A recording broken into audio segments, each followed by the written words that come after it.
Hi there everyone, it's Dan Dix here reporting for Press for Truth, and I am back. I'm back from Ottawa. I'm back here in beautiful British Columbia, back into making daily videos. In case you didn't know, a few weeks ago, I was in Ottawa to cover the front lines of the freedom movement, the freedom convoy that was being essentially attacked there in Ottawa by Trudeau's thugs and goons. And unfortunately, I took a baton to the ribs, and it was very painful. So needless to say, my last video was an update just explaining that I would be taking a little bit of time off to rest. And to my surprise, guys, it's almost been a whole month. Like in 5 days it'll be a month since I took a baton to the ribs, and I'm not even close to being fully healed yet. It's crazy. If I laugh, it hurts. If I cough, it hurts. God forbid I sneeze. If that happens, I'm in excruciating pain for like the next 4 hours. And sleeping sucks right now. I can't really roll over and stuff like that. So I kind of have a feeling this is going to take months to fully heal. But at any rate, I am getting better. I'm able to, you know, be up, moving around, walking around, shooting videos. So don't worry about too much about me. I am getting better, and there's so many things going on in the world that I just need to talk about. Obviously, we're going to get into what's happening in Ukraine and Russia, but since I went to Ottawa, I have noticed I've got a lot of new subscribers on a lot of my platforms and channels. So I would ask that anybody who's new here, or even if you haven't seen this stuff, to go to my website, pressfortruth.ca, and there just do a search for the words Ukraine and Russia, or you can do the exact same thing on any one of my channels. Just search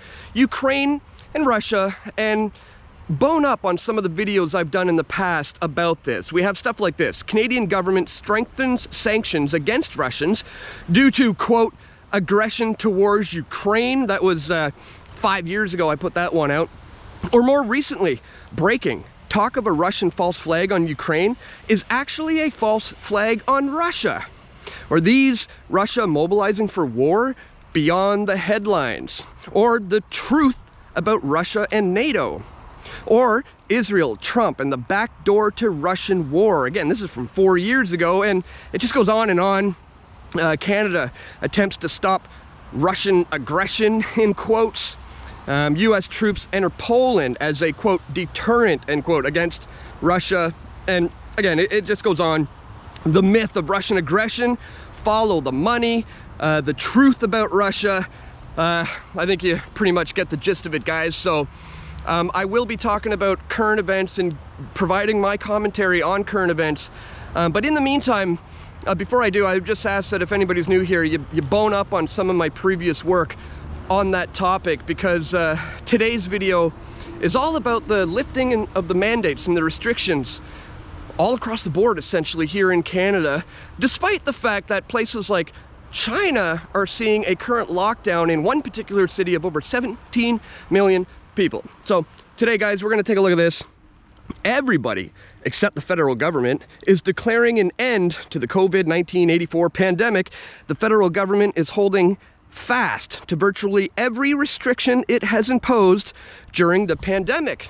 Meanwhile, in the place where this all allegedly began, in China, we have entire cities on lockdown.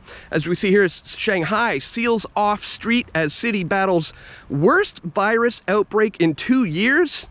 And we see here now 17 million people have been locked down in Shenzhen as virus case doubles nationwide. So which is it, guys? Are we nearing the end of this thing, or is this just the eye of the hurricane, the calm before the storm? Well, we're going to talk about all of that and much more in this video, guys. But before we do, I'd ask that you check me out at pressfortruth.ca/donate. If you do appreciate my efforts to bring you this information, there you can do a one-time donation with PayPal. You can contribute Bitcoin or other cryptocurrencies. You can sign up as a member to Subscribe Star, especially since I've been canceled by Patreon. You can also sign up for a monthly reoccurring contribution by clicking here. I also accept e-transfers. Those can be sent to dan@pressfortruth.ca, or if you prefer to keep things old school, guys, you can send cash or checks or equipment or simply just words of encouragement to my P.O. box, guys. Links are all located for this in the description below. I want to thank everybody who has taken the efforts to contribute to my efforts. I can't do this work without you, so thank you to anybody who has ever donated to PFT, especially over the last few weeks after what happened in Ottawa.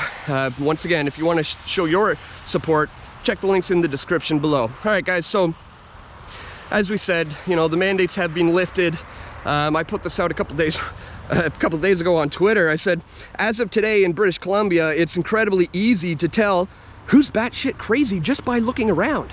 And honestly, it is quite shocking to see the amount of people who are still donning masks here in British Columbia, even though the mandate has been lifted. This really speaks to the level of propaganda and just to, you know, how thick the conditioning really is.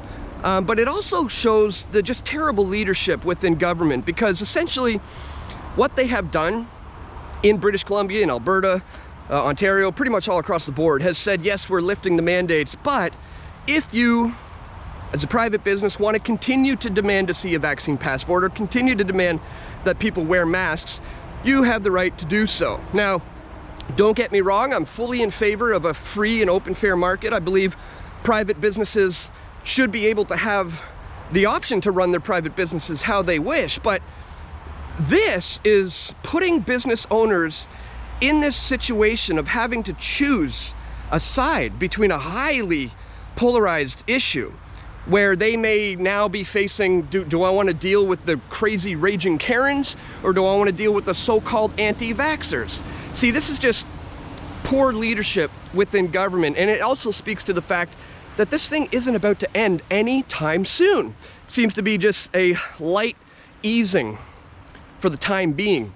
So let's get into it, guys. As we see here with BC's announcement last week that it would be phasing out mask and vaccine mandates, all 10 provinces has now set an effective end date to their treatment of COVID-19 as a public health emergency by April, as a public health emergency. So first of all, guys, you know, is it not blatantly clear and obvious that clearly these decisions haven't been made individually by the provinces because they've gone over the data, they looked at the science, they've decided that it is now safe?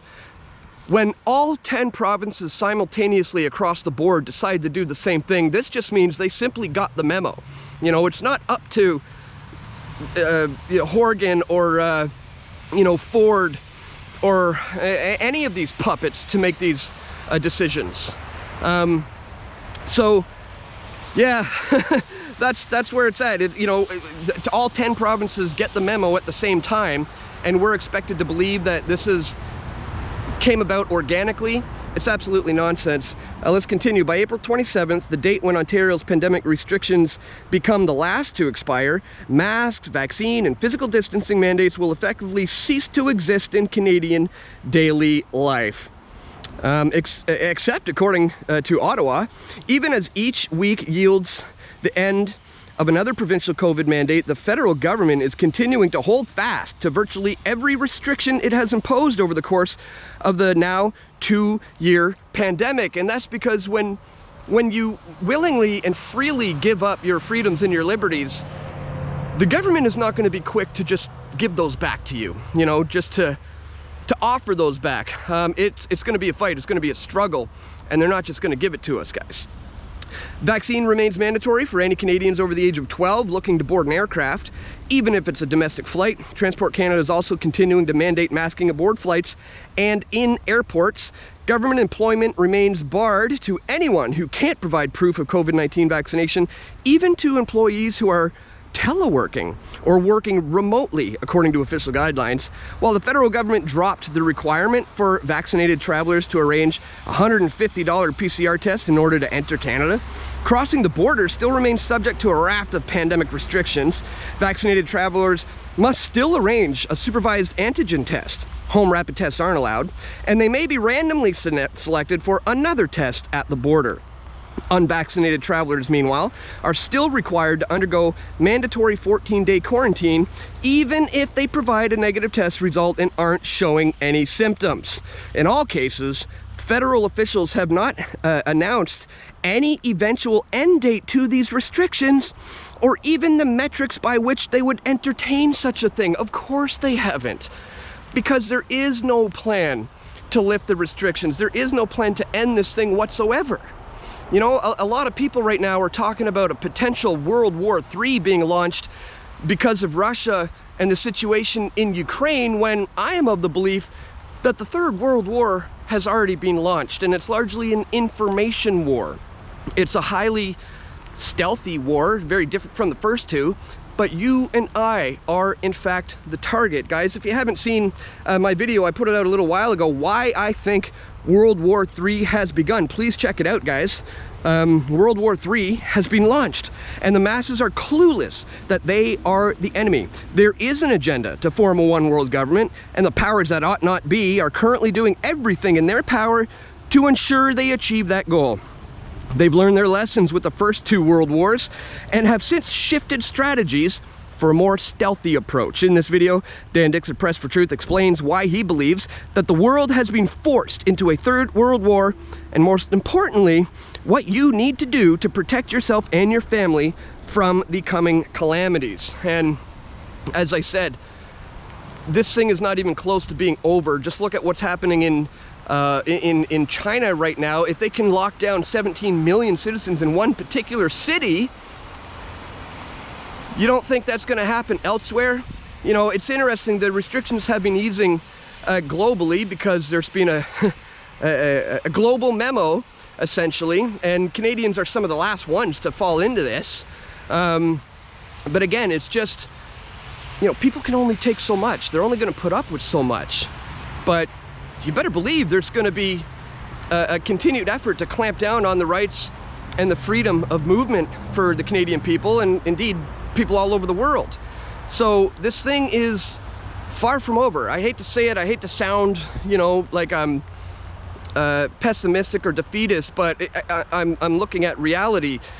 This is a pre-COVID 1984 world and a post-COVID 1984 world, and that's not going to change. There is no going back to normal. So the focus still needs to be, even though they are easing up on the restrictions, we have to move towards that sustainable lifestyle.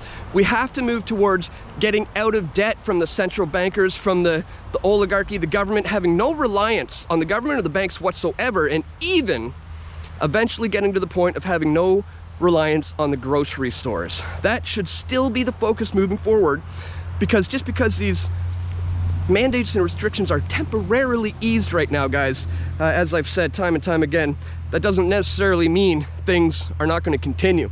This guy points it out in this article here. I wouldn't bet against the virus why Omicron won't be the last variant.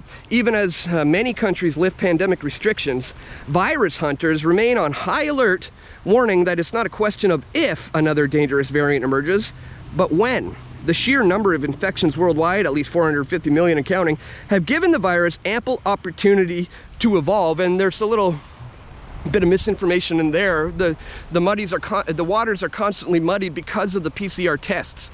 The idea that the cases are actually through the roof with those kind of numbers is nonsense. The tests can't be trusted. We've exposed this in many videos before. The numbers are highly fudged. But anyways, it continues here. SARS-CoV-2 has thrown curveballs before. The pace at which variants have emerged and how different they've been from another has startled scientists. I wouldn't bet against the virus, said Thomas Friedrich, a virologist at the University of Wisconsin-Madison. Omicron won't be the last variant. And I agree, not necessarily because of organic mutations or whatever, but it's because of what I've been saying for nearly 2 years now, that the constant release of variants and mention of variants is what will perpetuate the fear state and give the powers that ought not to be the ability to continue to obliterate our rights right before our very eyes. I mean, it's just been an absolute shocking turn of events over the last 2 years, and especially that it can culminate to the point of where, you know, these truckers go to Ottawa, the government calls them a small fringe minority, enacts an emergency act overnight essentially, yeah, some small fringe minority, and then uses the brute force of the state to violently clamp down on peaceful, legitimate protesters. Should have been a huge sign, a big red flag that that it's the government who is on the wrong side of history here, and it's those of us who are standing up for the freedoms and the individual liberties of people who are on the right side of history, guys. I hope you guys are also on the right side of history. Please click that thumbs up button, share this video, and just wanted to give you a few updates. Again, go bone up on some of my previous work on the situation in Ukraine, Russia, you know, the US, Israel, NATO. Been covering it for, you know, a decade, and I will provide my commentary on the latest information happening there. But as for today's video, I wanted to give you a little bit of an update on the so-called lifting of the restrictions and mandates here in British Columbia, Alberta, Ottawa, all across the board. It's just a temporary thing. There will be a lockdown again in Canada, mark my words, and the next time around, they're gonna say, we're never gonna jump the gun again. We made a mistake. We're going on lockdown because we jumped the gun, and no messing around this time. Strict forced rules, and society will already have been conditioned for this and ready to just completely fall in line. Audience, viewers of Press for Truth won't. Hopefully you will have been making all those correct moves to get yourself outside of the system, no longer relying on the banks or the governments or the grocery stores. And I know it's easier said than done when we live in a debt-based system, but when you are living in debt, you have that credit card, you have that mortgage, you have that line of credit, you're giving them the ability to just squeeze their fingers around your neck at any time they wish. So it may require lowering your standards of living in order to be able to own something outright. But ownership is what we need moving forward, guys. You need to own some land, you need to own your property, and you need to own the ability to feed yourself and your family without relying on the banks or the grocery stores. That's what I've been focusing on, guys. I hope you are too. Once again, please click that thumbs up button, share this video, get the word out, guys, that I am back. I'm gonna continue to get back into the flow of daily videos. I am still hurting, even literally right now. But it's getting better. It's getting better by the day, so probably another month or something and I'll be totally fine. So thank you to everybody who has expressed your concerns. I've been getting a lot of emails, a lot of messages, people wondering if I'm doing okay. I'm gonna be fine, but took one for the team there in Ottawa, and I don't mind whatsoever. Anything for the freedom movement. If you appreciate my efforts, guys, please once again check me out at pressfortruth.ca/donate if you want to contribute to my work. Otherwise, just click the thumbs up button, share the videos, leave comments. It helps with all the algorithms on the different platforms. And that's all for today. I want to thank you guys once again for tuning in. Stay tuned. We're going to have more video reports coming very soon. This is Dan Dix reporting for Press for Truth. We all want truth.